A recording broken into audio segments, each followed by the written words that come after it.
မင်္ဂလာပါအလွန်ကြီးညိုဝယ်ရကောင်းတဲ့ရဟန္တာမထေမြတ်ကြီးတစ်ပါးဖြစ်တော်မူတဲ့ရာသက်ပံကျောမခင်းဆရာတော်ဘုရားကြီးဗဒ္ဒနာခိဋ္ဌိဝရအကြောင်းကိုတင်ဆက်ပေးပါမယ်။ဩဂုတ်လ31ရက်နေ့ဝေလီဝေလင်းကာလလေးမှာပင်ဝိဇာလန်ရှောင်းလန်းနေတဲ့အဘပထမန်ဆရာဦးလေးခိုင်ထံမှဖုန်းဝင်လာခဲ့တယ်။ရင်ထဲကအံ့ဩမိခြင်းနဲ့အတူနှမျောတတဖြစ်မိခြင်းတို့ကနေရာယူမိလျက်သားရှိနေမိသည်ပင်ရာသက်ပံကျောမခင်းဆရာတော်ဘုရားကြီးဗဒ္ဒနာခိဋ္ဌိဝရဘဝနှစ်ထံပြန်တော်မူရှာပြီးဆိုတဲ့အဘပထမန်ဆရာဦးလေးခိုင်ရဲ့စကားကြောင့်ပင်ဖြစ်တယ်။ရာသက်ပံကျောမခင်းဆရာတော်ဘုရားကြီးဗဒ္ဒနာခိဋ္ဌိဝရမှာရန်ကုန်တိုင်းဒေသကြီးမြောက်ပိုင်းခရိုင်ရွှေပြည်သာမြို့နယ်မိချောင်းအံရွာဟောင်းယခုအခါအမှတ်၁ရပ်ကွက်လို့အမည်တွင်တဲ့နေရာမှာတည်ရှိတဲ့နေဗိနာကျောင်းတက်ရဲ့ဦးစီးပဓာနနာယကဆရာတော်ကြီးပင်ဖြစ်တယ်။သက်တော်85နှစ်ဝါရော41ဝါရှိနေပြီဖြစ်တဲ့ရာသက်ပံကျောမခင်းဆရာတော်ဘုရားကြီးဟာ2015ခုနှစ်ဩဂုတ်လ30ရက်နေ့ည7:55မိနစ်မှာခန္ဓာဝင်ချကဘဝနှစ်ထံပြောင်းတော်မူခဲ့ခြင်းပင်ဖြစ်တယ်။ဆရာတော်ကြီးကတာမန်လူပုဂ္ဂိုလ်တို့ကျင့်ဆောင်နိုင်ခဲ့တဲ့လုံးဝကျောမခင်းတုံးလုံးမလဲရတဲ့နေသစ္စာဒုတင်ကိုအဋိဌံတင်က1988ခုနှစ်ကစတင်ကျင့်ဆောင်တော်မူခဲ့တယ်။ထို့သောအဋိဌံတင်ကကျင့်ဆောင်နေခဲ့သည်မှာနှစ်ပေါင်း30ကျော်ရှိခဲ့ပြီဖြစ်တယ်။ကျောမခင်းမအိပ်ဆက်တဲ့နေသစ္စာဒုတင်ကိုရာသက်ပံအဋိဌံဖြင့်ကျင့်ဆောင်တော်မူထားကြောင်းသိရတယ်။ဒုတင်ကိုစတင်ကျင့်ဆောင်စဉ်ကဆရာတော်ဘုရားကြီးဟာတရားရှုမှတ်ရင်းနဲ့တပုံပုံပြစ်လဲခဲ့ကြောင်းသိရတယ်။ဆရာတော်ဘုရားကြီးနေထိုင်မကောင်းသဖြင့်ပြုစုကြတဲ့ဆရာဝန်များကဒုတင်ကိုခိတ္တချပြီးကျောခင်းအိပ်ဆက်ပါရန်လျှောက်ထားကြတော်လေဆရာတော်ဘုရားကြီးကအသက်မသေးသေး၍အဋိဌံကိုမဖြတ်ဒုတင်ကိုမချနိုင်အသက်သေးမှအဋိဌံချမယ်လို့မိန့်တော်မူခဲ့တယ်။ကျောမခင်းဒုတင်ကိုစောင်းနေတော်လေဆရာတော်ဘုရားကြီးရဲ့ကိုယ်ခန္ဓာဟာတာမန်ကျမ်းမာရေးကောင်းသူတဦးနဲ့မြေသုံးမှထူးခြားမှုမရှိပဲကြည်လင်တဲ့မျက်နှာထားဝါဝင်းတဲ့အသားရည်နဲ့ကြမ်းကြမ်းမာမာလန်းလန်းဆန်းဆန်းရှိနေကကြီးညိုအလေးထားဖွယ်ကောင်းလွန်လှတာကိုဆရာတော်ဘုရားကြီးတတ်တော်ထင်ရှားရှိနေခဲ့စဉ်ကအချင်းချင်းခါခါဖူးတွေ့ခဲ့ရဘူးပါတယ်။ဖူးခွင့်ကြုံစဉ်ကဆရာတော်ဘုရားကြီးအားပြုစုစောင့်ရှောက်ပေးနေကြတဲ့ဆရာဝန်များကျမ်းမာရေးစစ်ဆေးနေရတဲ့ကြုံရတယ်။ဆရာတော်ဘုရားကြီးရဲ့နှလုံးခုန်လုံးမှာ82ကြိမ်ပုံမှန်အတိုင်းရှိနေပြီးသွေးပေါင်ချိန်အပေါ်သွေး120အောက်သွေး80ပုံမှန်အတိုင်းရှိနေတာကိုသိခွင့်ရခဲ့တယ်။ဆရာတော်ဘုရားကြီးရဲ့ထူးခြားတဲ့ဂုဏ်ရည်များမှာဆရာတော်ဘုရားကြီးဟာလူဘဝကလေးကပင်1942ခုနှစ်ကအစပြုပြီးတတ္တဝါတွေအပေါ်မေတ္တာထားကာငဲ့ညာတနာသောအဖြစ်ရာသက်ပံတသက်လို့အဋိဌံကိုစောင့်တည်ခဲ့တယ်။သာသနာ့ဘောင်သို့ဝင်ရောက်ခဲ့ပြီးနောက်ဒုတင်အသီးသီးကိုကျင့်ဆောင်စောင့်တည်တော်မူနေခဲ့ပြီးယခုအခါဆွန်းထမင်းနဲ့ဆွန်းဟင်းများကိုမဖုံးပေးတော့ပဲတစ်သီးစွန်းကိုတပိတ်တစ်လုံးနဲ့ဖြင့်တစ်ခွက်သေးဖုံးပေးတော်မူတဲ့ပရပိုက်ဒုတင်တနေ့လျင်တစ်ချိန်သာဆွန်းတစ်ထက်သေးဖုံးပေးသောဧကတနိတ်ဒုတင်ညွန်ပြသောကြောင့်ညွန်ပြသောနေရာတွင်သာသတင်းသုံးသည့်ယထာတနတိဒုတင်တို့ကိုကျင့်ဆောင်တော်မူခဲ့သည့်အပြင်20ရက်6လ1996ခုနှစ်ကစတင်ကဝစီပိတ်အဋိဌံကျင့်ဆောင်တော်မူခဲ့တယ်။ဒုတင်အကျင့်ဟာ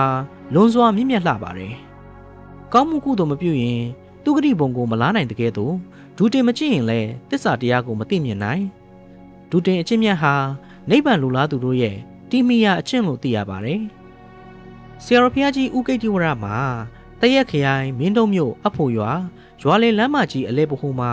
ကုံရောင်းကုံဝယ်လုပ်နေတဲ့ခမဲတော်ဦးကိုလေးဒေါ်ဖွားတင်တို့ရဲ့တားလက်ဖြစ်ပါတယ်။သားသမီး9ယောက်ရှိသည့်အနက်တားလက်မောင်ခင်ရွှေဦးကိတ္တိဝရလောင်းနေရာမှာငယ်စဉ်ကလေးကလူဝစ်ကြောင်နဲ့မပျော်ပိုက်ပဲရှိနေခဲ့တယ်။ခန္ဓာကိုယ်ကထွက်တဲ့ချွေးညစ်ကြီးကိုအမျိုးမျိုးတုတ်တင်ပါတော့လဲမမြဲသောသဘောကိုသိနေ၍ဘဝခန္ဓာလွတ်ကြောင်းအကျင့်ကိုယဟန်ဘဝဖြင့်ပရိယပฏิပတ်ကိုကျင့်ကာပရိဝေဒအကျိုးအားတောင်းတမိသူဖြစ်ခဲ့တယ်။မိသားစုပေါင်းစုံတိုင်းလဲတစ်ချိန်ချိန်ခွဲခွာရအောင်မယ်ဆိုတဲ့အသည့်ဝင်နေမိတယ်။ထို့သောဖြင့်ပျော်ရွှင်နှစ်သက်ခြင်းကိုလိုလားနှစ်သက်မှုမရှိဘဲဖြစ်နေခဲ့တယ်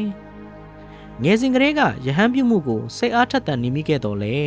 ပညာသင်ကျောင်းအားချိန်တွင်ကုံရောင်းကုံဝယ်ပရိပညာသင်ဖနှက်ချုပ်ပွဲလန်းတပင်များတွင်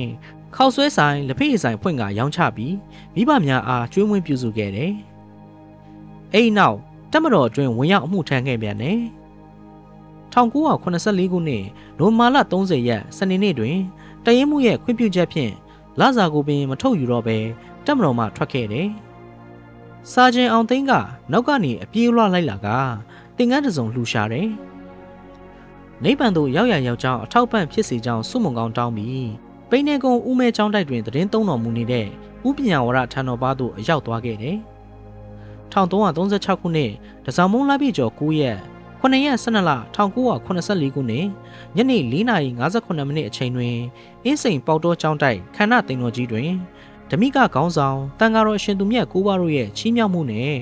့ဥကိတိဝရမြည်တဲ့ယဟန်တော်တပါးဘဝသို့ရောက်ရှိခဲ့ရခြင်းပင်ဖြစ်တယ်။ယဟန်တော်ဘဝရောက်ရှိသည်နှင့်အကျင့်ထူးအကျင့်မြတ်တွေကိုကျင့်ကြံပွားများအားထုတ်တော်မူခဲ့ရာဒုတင်များကိုကြိုးပမ်းချစ်ဆောင်တော်မူခဲ့ခြင်းပင်ဖြစ်တယ်။ဆရာတော်ဘုရားကြီးဥကိတိဝရသတင်းသုံးတော်မူခဲ့ရာနိဗ္ဗိဏကျောင်းတိုက်ဟာရွှေပြည်သာမြို့သစ်တီစားမှာအမတ်တိရက်ကွက်အဖြစ်သတ်မှတ်ထားခဲ့တဲ့မိကျောင်းအံရွာဟောင်းနေရာမှာတည်ရှိပါတယ်။မိကျောင်းအံရွာဟောင်းစီကိုဆရာတော်ဘုရားကြီးကြွရောက်တော်မူကာသတင်းသုံးစဉ်ကာလကကွင်းထီထီတွင်တည်ရှိတဲ့အုပ်အုပ်ဆိုင်ဆိုင်တုံးငယ်ကလေးအတွင်းတည်ရှိကသွာလာမှုခက်ခဲပြီးအေးချမ်းတိတ်ဆိတ်ငြိမ်သက်မှုလွှမ်းခြုံထားလျက်ရှိတဲ့နေရာတစ်နေရာပင်ဖြစ်တယ်။အဲ့ဒီနေရာဟာငမိုးရိပ်မိကျောင်းခိုနားခဲ့တဲ့နေရာကိုအစွဲပြုပြီးမိကျောင်းအံရွာလို့တွင်နေခဲ့ခြင်းပင်ဖြစ်တယ်။ထိုနေရာမှာရှေးကာလများကဝိဇ္ဇာလန်းကိုရှောင်လန်းနေကြတဲ့သူတော်စင်သူတော်မြတ်လောင်ပုဂ္ဂိုလ်သူပုဂ္ဂိုလ်မြတ်တို့စင်ဆက်မပြတ်တရားထိုင်ကအဋိဋ္ဌံဝင်လေဝင်ထရှိခဲ့ကြတဲ့အောင်မြင်မှန်ရာနေရာတစ်နေရာပင်ဖြစ်တယ်။ထိုကာလများမှာသူတော်စင်သူတော်မြတ်လောင်ပုဂ္ဂိုလ်သူပုဂ္ဂိုလ်မြတ်တို့ကပြည်လုံးအေကိုနဝင်းဇေယျတော်မြတ်ကိုတည်ထားခဲ့ကြတယ်။ဆရာတော်ဘုရားကြီးဥကိတိဝရမိကျောင်းအိုင်သို့ရောက်ရှိလာစဉ်ကဇေယျတော်များထီးတော်မြေခါမပြောဘူးညောင်ပင်ကိုထိုးခွဲနေသဖြင့်ကွဲကြနေကပြုပြင်သူမဲ့နေခဲ့တယ်။ထို့သို့ရှိနေစဉ်ယခုဖူးတွေ့ခဲ့ရတဲ့ပြည်လုံးအေကိုနဝင်းဆူတောင်းပြည့်ဇေယျတော်မြတ်အားဆရာတော်ဘုရားကြီးဥကိတိဝရရဲ့ဥဆောင်ဥရွက်လမ်းညွှန်မှုဖြင့်ပြန်လည်ပြုပြင်မွမ်းမံကတည်ထားခဲ့တယ်။ပြည်လုံးအေကိုနဝင်းဆူတောင်းပြည့်ဇေယျတော်မြတ်ဌာပနာပြုသောအခါပုဂ္ဂိုလ်သူပုဂ္ဂိုလ်မြတ်ယဟန်ရှင်လူတို့ကြွရောက်လာကြပြီးဓာတ်တော်များဌာပနာထည့်သွင်းပေးခဲ့ကြတယ်။ထို့သောထည့်သွင်းထားတာကြောင့်ဇေယျတော်ရဲ့ရှေးဟောင်းမှတ်တမ်းတွင်ဤသို့ဖော်ပြထားရှိတာကိုတွေ့ရတယ်။ထိုဓာတ်တော်တို့ကလူအများဖူးမြော်ကြရလေအောင်နေ့ညအချိန်ရောင်ကြီးတော်လွတ်သဖြင့်လူအများဖူးတွေ့ကြရလိမ့်မယ်။လူမျိုးကွဲတို့လည်းအထူးလာရောက်ဖူးမြော်ကြလိမ့်မယ်။ထိုစာသားကဇေယျတော်မှတ်တမ်းမှာအထင်ရှားရှိနေတာကိုတွေ့ရတယ်။ဆရာတော်ဘုရားကြီးနိဗ္ဗိဏကျောင်းမှာသတင်းသုံးတော်မူနေစဉ်အတွင်းဆရာတော်ကြီးရဲ့သီလဂုဏ်၊တမာတိဂုဏ်၊ပညာဂုဏ်စွမ်းမကားတို့ကိုကြီးညိုလေးစားအလေးထားကြတဲ့ဒကာဒကမများအနေနဲ့အရေးအမှစင်ဆက်မပြတ်လာရောက်ကပူဇော်တမှုပြုကြနေလေရာရတပံကျောမခင်းအဋိဋ္ဌံဝစီပိတ်အဋိဋ္ဌံတို့ကိုတင်ကကျင့်ကြံပွားများအားထုတ်တမှုပြုနေတဲ့ဆရာတော်ဘုရားကြီးရဲ့ဂုဏ်သတင်းမှာမြန်မာပြည်အနှံ့ကြော်ကြားလျက်ရှိနေခဲ့ရတယ်။ထူးခြားတာကလင်းတို့ကြွက်ဝမ်းဖြူမွေစားတဲ့တတ္တဝါ၃ကောင်တို့ဆရာတော်ဘုရားကြီးရဲ့ဖျားဝတ်ပြုတန်ပရိယွတ်တန်တို့ကိုလာရောက်ကြားနာကြကလင်းတို့ကအတောင်နှစ်ဖက်ကိုဖြန့်ကားလျက်ချမ်းမြေနယ်ထိကရှခိုးခြင်းကြွက်ဝမ်းဖြူကထီချင်း၅ပါးပုံစံဖြင့်ကြော့ခြင်းမွေကပပြင်းခွက်လျက်ငြိမ်သက်စွာတရားနာယူကအလေးကရုပြုခြင်းများရှိနေခဲ့လေရာထိုတလိษံ၃ကောင်တို့အာယုံပြုခဲ့ရာနေရာများတွင်တင်မောစေဖြင့်ပုံတူများရေးဆွဲမှတ်တမ်းတင်ထားခဲ့တယ်ထို့သောရှခိုးပြီးမိမိတို့နေရာသို့အပြန်တွင်ပင်ဘုံဘဝပြောင်းသွားကခန္ဓာကိုယ်ကိုစွန့်ခွာသွားခဲ့ကြခြင်းပင်ဖြစ်တယ်။တလိษံပင်ဖြစ်လင့်ကစားဖျားတရားတန်ဃာကိုရှခိုးပူဇော်ရမှန်သိသူဟာအပေပုံရောက်နေပါကအမြန်ဆုံးလွတ်မြောက်ခြင်းအကျိုးရရှိ၍သူဂတိဘုံဘဝသို့ရောက်ရှိသွားနိုင်တယ်။သူဂတိဘုံဘဝရရှိထားသူဖြစ်ပါကအပေမကျနိုင်ပဲသူဂတိနတ်ဘုံတို့သာတဆင့်တတ်သွားနိုင်တယ်။ဆရာတော်ဘုရားကြီးရဲ့သီလဂုဏ်ပညာဂုဏ်တို့ကိုအစုံအလင်နီးပါးခန့်တီးခွင့်ရထားခဲ့မိတဲ့စာရေးသူဝိဇ္ဇာလန်းလျှောက်လန်းနေတဲ့ပထမန်ဆရာဦးလေးခိုင်ထံမှဖုန်းဝင်လာပြီးသည်နဲ့နနက်စာပင်စားကျင်စိတ်မရှိတော့ပဲဆရာတော်ဘုရားကြီးရုပ်ခန္ဓာလျှောက်ဆက်နေပြီဖြစ်တဲ့နိဗ္ဗိဏကျောင်းတိုက်စီသို့တုတ်ချေတင်မိဖြစ်တယ်။ကျောင်းဝင်းအတွင်းဝင်မိသည်နဲ့ခြေလန်းကပိုတွက်နေမိတယ်။မိမိရှိမှဒရောတော်ပါလှုပ်ရှားနေကြသူများကိုပင်ဖျက်ချော်နေမိပြီပင်ဆရာတော်ဘုရားကြီးဟာယခင်ကကျောင်းဝင်းရဲ့မြောက်ဖက်မှာရှိတဲ့နှစ်ထပ်တိုက်ကျောင်းကြီးရဲ့အပေါ်တန်းအရှိမြောက်တောင်ကကျက်တီကမ်းမှာသတင်းသုံးနေတော်မူခဲ့တော်လဲယခုအခါကျောင်းဝင်းရဲ့အရှိတောင်တောင်တွင်ဒကာဒကမများစောက်လုံလှူဒန်းထားတဲ့တိုက်ကျောင်းတွင်သတင်းသုံးလျက်ရှိနေခဲ့သည်မှာကြာပြီဖြစ်တယ်။ကျောင်းဝင်းအတွင်းမှာအေပရိသတ်များစီကားလျက်ရှိနေတဲ့ကဲ့သို့ပင်ဆရာတော်ဘုရားကြီးရဲ့ရုပ်ခန္ဓာလျှောင်းဆက်ရာဆရာတော်ကြီးကျင့်ကြံပွားများအားထုတ်ရင်းသတင်းသုံးတော်မူခဲ့တဲ့တိုက်ကျောင်းအတွင်းတွင်၎င်း ဆရာတော်ကြီးရုပ်ခန္ဓာအားလာရောက်ဥချကြောလျက်ရှိနေကြတဲ့တက္ကမများကများပြားလွန်းလာတာကိုတွေ့ရတယ်။ဆရာတော်ကြီးရုပ်ခန္ဓာလျှောင်းဆက်ရာအနီးသို့ရောက်သွားမိသည်တွင်ဆရာတော်ဘုရားကြီးရဲ့ရုပ်ကလတ်တော်ဟာတတ်တော်ထင်ရှားပင်ရှိနေသည့်အလားထင်မှတ်မှားစရာပင်မျက်နှာတော်မှာဝင်းဝါဆူပြေလျက်ပြုံးရောင်တန်းနေတဲ့အလားဖူးတွေ့လိုက်ရတယ်။ဆရာတော်ဘုရားကြီးရဲ့ရုပ်ခန္ဓာလျှောင်းဆက်ရာတိုက်ကြောင်းအတွင်းဆရာတော်ဘုရားကြီးရဲ့ရုပ်ထုတော်တည်ရှိလေရာဆရာတော်ဘုရားကြီးရဲ့နန္ဒကဲရောက်နေလေသလားထင်မှတ်မှားမိရတယ်။ဆရာတော်ဘုရားကြီးရဲ့အန်တိမဇာပနတပင်ကို1389ခုဝါကောင်လဇန်3ရက်6လ2015နေ့လယ်တနာရီချိန်မှာစီကားတိုက်မြိုက်စွာပူဇော်သမှုပြုပြီးကျင်းပခဲ့တယ်။တိုက်ကြောင်းအတွင်းလျှောင်းဆက်တော်မူနေတဲ့ဆရာတော်ဘုရားကြီးရဲ့ရုပ်ကလတ်တော်ကိုနိဗ္ဗာန်ရင်မော်တို့အရောက်ဆွေတော်မျိုးတော်တပည့်ယဟန်များကတင်ပို့ပေးခဲ့ကြတယ်။ပရိသတ်ကားစီး100ကျော်ဖြင့်လိုက်ပါပို့ဆောင်ခဲ့ကြတယ်။ရေဝေးတုတ်တန်မိတကြိုဆက်အနီးတီးခြားပြင်ဆင်ထားတဲ့အန်တိမဇာပနပူဇာသပင်မန္တ၌ထင်းရှုစီပယုတ်ကရမန်အကျော်ခဲပါနတ်တဖြူနတ်တနီတို့ကိုအသင့်စီစဉ်ထားပြီးနတ်သားတို့ပြင်ဆင်ထားရှိတဲ့လောင်တိုက်ကအသင့်ရှိနေပြီးပြင်ဆင်ထားတဲ့မနက်ဆောင်အတွင်းရောက်သည်နဲ့ရုပ်ကလတ်တော်ကိုတဲမကြကလောင်တိုက်အားလက်ရရိပ်9ချိန်ပတ်ကပူဇော်သမှုပြုကြတယ်။အဲ့နောက်ရုပ်ကလတ်တော်ကိုလောင်တိုက်စင်၌နေရာတကျတင်ထားကတပည့်ယဟန်တော်များနဲ့ဆွေမျိုးများကလောင်တိုက်ကိုစတင်မိကုဆက်စေခဲ့တော့တယ်။ညနေ4 နာရီကျော်ခန့်တွင်လောင်တိုက်ပြင်ဆင်ထားရမန်းတက်ရဲ့အထက်ကောင်းကင်တစ်ခွင်မှာမိုးတဲတဲမဲမဲရွာသွန်းတော့မဲ့အပြင်အဆင်ရိပ်ရောင်များဖြစ်ထုံးပေါ်ပေါက်လာခဲ့တော့လေမိုးရွာသွန်းခြင်းမရှိခဲ့ပြီမိုးသားမိုးတိမ်အညူရောင်များဖြင့်ကောင်းကင်တစ်ပြင်လုံးပြည့်နှက်နေပါလျက်လောင်တိုက်နေရာမှအလေတက်တဲ့တွင်ကအပြာရောင်မိုးကောင်းကင်အဖြစ်တိမ်အပြာကွက်ကြီးဖုံးလွှမ်းမိုးလျက်သားရှိနေခဲ့တယ်။တဘာဝအတိုင်းမီးလောင်နေခြင်းကိုစောင့်ဆိုင်ကြည့်ရှုနေမိဖြစ်ခဲ့ရာ4ရက်6လ2015နနက်6နာရီတွင်မီးငြိမ်းသွားခဲ့တယ်။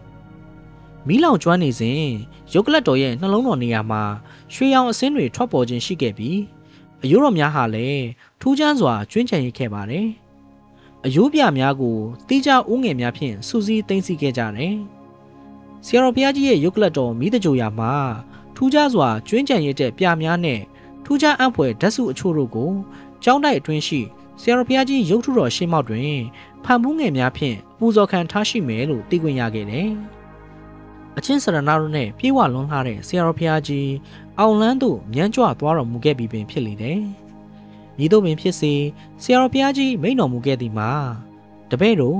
ယုံကြည်ထိုက်သူဖြစ်အောင်ရိုးသားရမယ်။အာကူထိုက်သူဖြစ်အောင်ကြိုးစားရမယ်။လေးစားထိုက်သူဖြစ်အောင်ဖြူစင်ရမယ်။ကောင်းသမျှကိုရွေးလုပ်တာထက်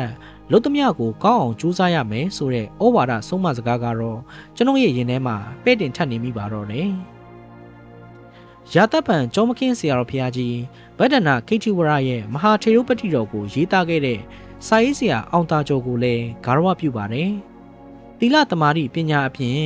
အချင်းသိက္ခာဝီနည်းကိုပါလေးစားလိုက်နာတဲ့အလွန်ကြီးညိုပွေရာကောင်းတဲ့ဆရာတော်ဘုရားကြီးတွေဟာမြမပြည်မှာအမှန်တကယ်ရှိခဲ့တယ်ဆိုတဲ့အကြောင်းကိုပြန်လည်ဖော်ထုတ်တင်ဆက်ခြင်းအပြင်သာသနာတော်ကြီးတဖန်ပြန်လည်တိုးတက်စီပင်လာကသူတော်ကောင်းတွေပုံမပေါ်ထွက်လာဖို့ရည်ရွယ်ပြီးဒီလိုဆရာတော်ဘုရားကြီးတွေရဲ့ထေရုပတ္တိတွေကိုတင်ဆက်ခြင်းဖြစ်ပါတယ်။အဆုံးထိနားဆင်ပေးခဲ့ကြတဲ့တဦးတယောက်ချင်းစီတိုင်းကိုကျေးဇူးအထူးပင်တင်ရှိပါတယ်ခင်ဗျာ။